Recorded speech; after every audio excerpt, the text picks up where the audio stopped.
Eh bien salut à tous, c'est Nikolai. Aujourd'hui je suis le Raskashek de l'histoire que je vais vous conter. Aujourd'hui nous parlerons de la bataille pour le fort de Soviet qui se déroula le 6 août 1915. Cette bataille avait pour but de pouvoir faire entrer les troupes allemandes sur le territoire russe. Et donc l'armée allemande devait s'occuper de prendre la forteresse de Soviet. Malgré le fait que les Russes étaient que 900, environ 900, bien évidemment, le fort tenait bon depuis septembre 1914, malgré que l'armée allemande balançait tout ce qu'elle avait, l'aviation, l'artillerie, les machines de siège, etc. Le général Paul von Hindenburg opta pour une mesure extrême en utilisant le gaz. Mais malgré tout ça, malgré tout ce que le maréchal allemand balança et utilisa, vous verrez que l'issue de cette bataille n'est pas forcément celle qu'on s'y attendait.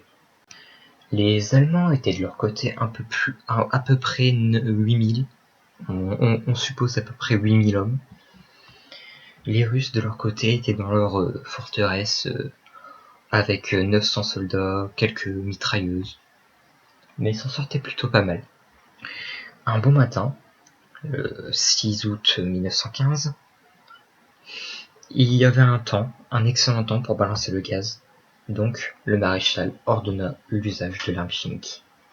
Les Russes, n'étant pas équipés pour subir des attaques chimiques, ont tous péri lors de cette attaque. Tous? Non, pas tous. Une centaine de soldats ont survécu. C'est-à-dire que Vladimir Kontliski ordonna à ses hommes d'envelopper leur visage dans des linges remplis d'urine pour éviter que le gaz passe à travers et les tue. Ça protège un peu quand même. Les troupes allemandes, après quelques heures à laisser les Russes mijoter dans le gaz, décidèrent d'avancer. Et ils se disaient, ouais, il va pas y avoir de survivants, forcément, ils sont tous morts.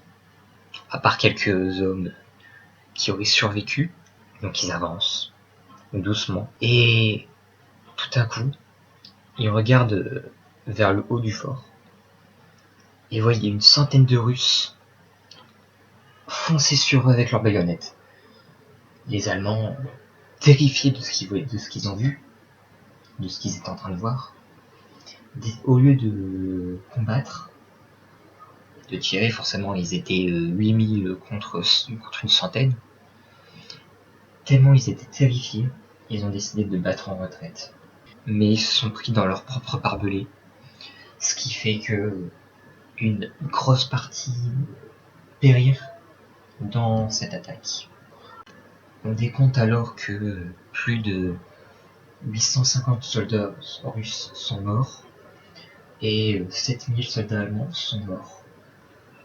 Les derniers survivants de cette attaque du côté russe sont morts à cause du gaz qui s'avait inhalé.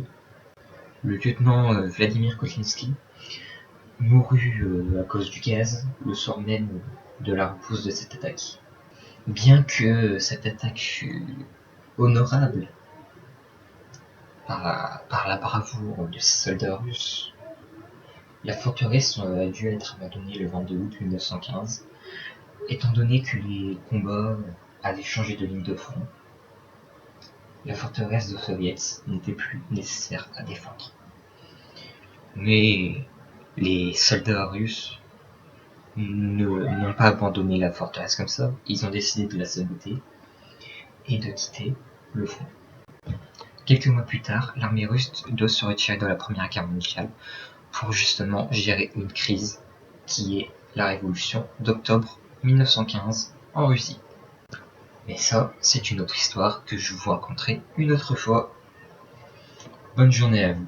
C'était le narrateur, Nikolai.